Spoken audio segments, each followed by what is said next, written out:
Hey guys, welcome to day 2 of my journey here in the Canadian Badlands.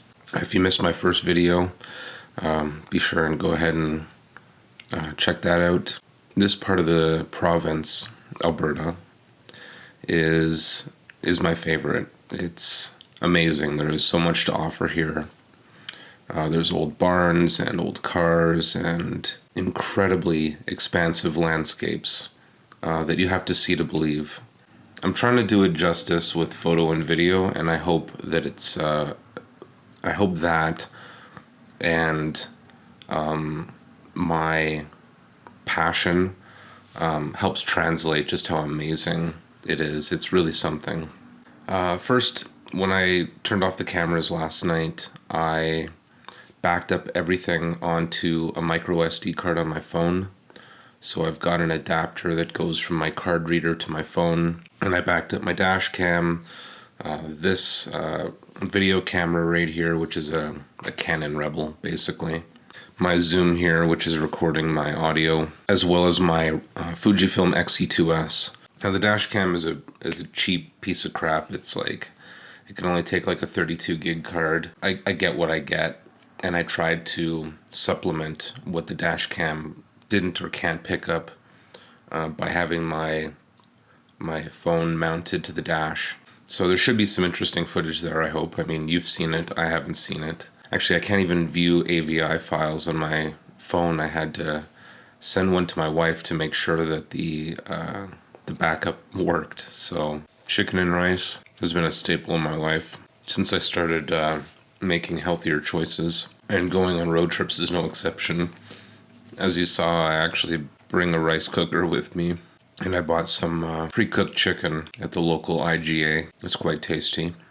This video is not brought to you by Highs of Canada seasoning salt, but it should be. So the original plan was to come back to the hotel, pass out right away, and then go to Horse Thief Canyon and shoot a sunrise there. That didn't work out. I was going to load my super heavy Pentax 6.7 with a roll of Portra 160 so I could capture the colors of the sunrise. I was also going to take photos with the Fujifilm x-e2s, but my body said, you know, you're probably not going to wake up at 4:30 or 5 or 5:30. I set off a bunch of alarms. Didn't happen. Eventually I gave up. I'm like, this isn't going to work out. Sleep is more important in this case. I'm not going to drive like as fatigued as I felt. It was a super eventful day yesterday between coming here and getting everything situated. So the new plan is to load the camera with Delta 400 and explore a town along Dinosaur Trail called Nakmine. While it is mostly a residential area, there does seem to be like an old pub and a general store, and so I'm gonna check that out. So the plan now is to finish off this meal, digest a bit, clean up this place a little because it's kind of like a bomb went off. I've got charging cables everywhere and all sorts of stuff lying around, and that's how you end up leaving stuff at the hotel. So like I said, I'm going to finish my meal, load my camera, and hit the road.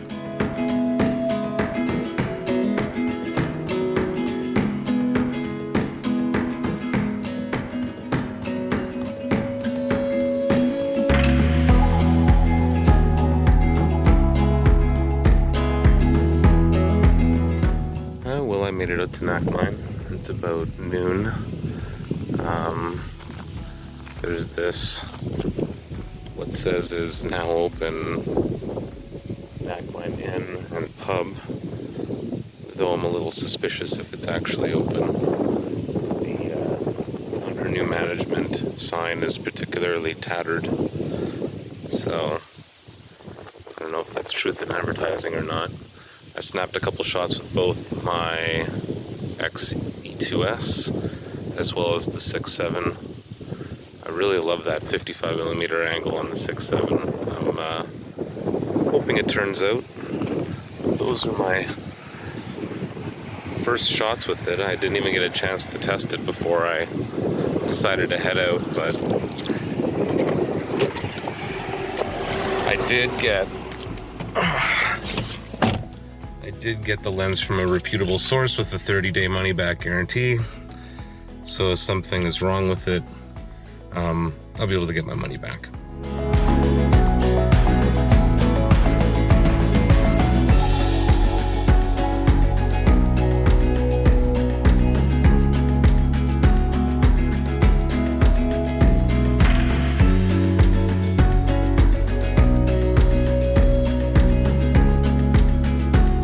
Well, there was about as much in Knockmine as I figured there would be.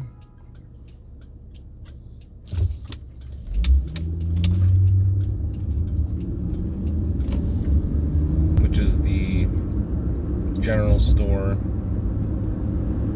and that now open Knockmine Inn. Got some gum at the general store as well as some beef jerky. That's your typical road food. And now I'm just going to drive around a bit and see what I see. Maybe I'll come across something I haven't before. So yeah, I guess we'll see you at the next location.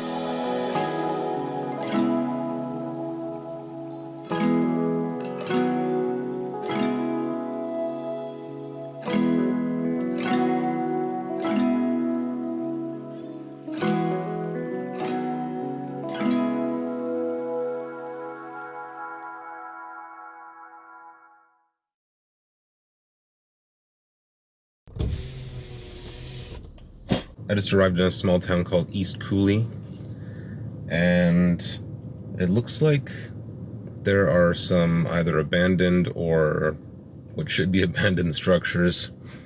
And if you've been following my channel for a while now, then you know that those are my favorite things: peeling paint off wood, old abandoned structures, things that will eventually be taken down.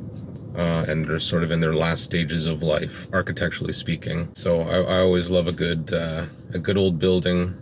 I like old buildings in good condition too, but there's something about the texture of old wood and old paint, and something that has just literally had time wear it down without human interference that I love. There's a couple right here in front of me. There's one. And there's the other, East Cooley Hotel. Looks like they might be trying to put it back together. Tough call. Tough call.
Hoping to get shots of the interior of Dorothy, because it's not every day that I go there, and I've got a tripod with me. So I go, and everything's closed due to COVID-19. It's frustrating because I was just there within the last couple of months, and it was open. It was open when things were worse. So what can you do? I guess they decided at the last minute that they were sick of people going through. Yeah, I think I'm going to start making my way back and plan for tonight's sunset.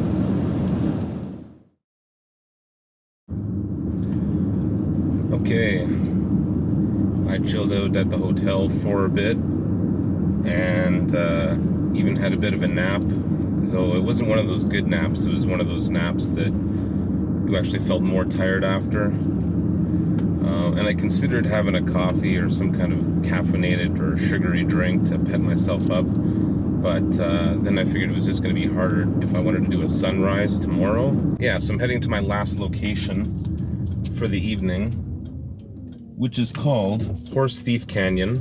I hope to capture another beautiful sunset, and I've got 2 shots left on the Delta 400 before I switch back to Portra.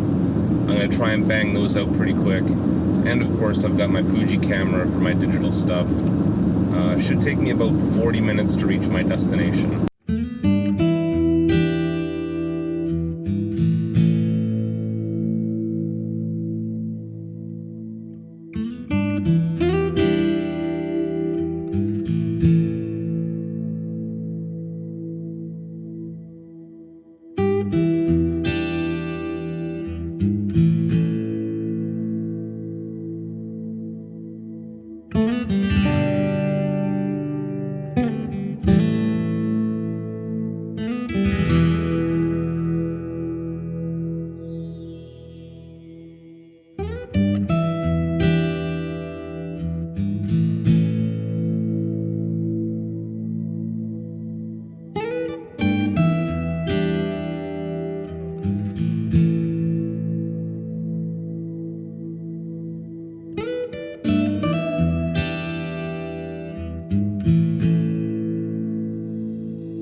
That wasn't a total loss.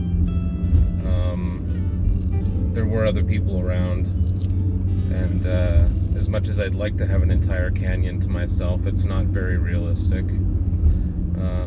There was a group of, I want to say teenagers, but they're in their early 20s. I'm glad I just stuck to video and time-lapse for that.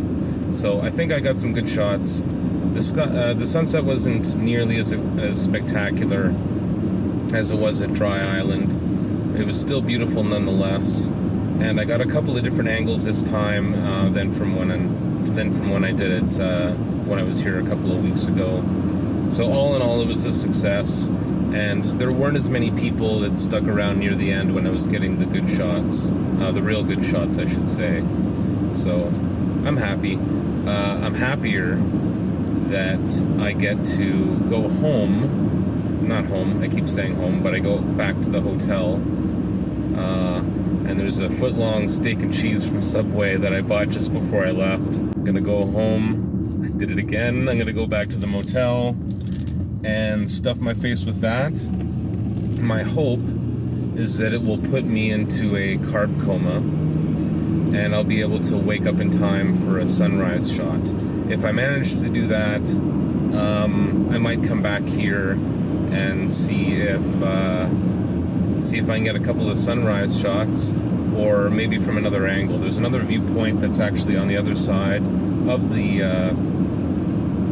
canyon, chasm, whatever you want to call it, and And yeah, it's all a matter of, can I get up at 4:30 in the morning to prep for a sunrise shot? If I can, I think the chances of,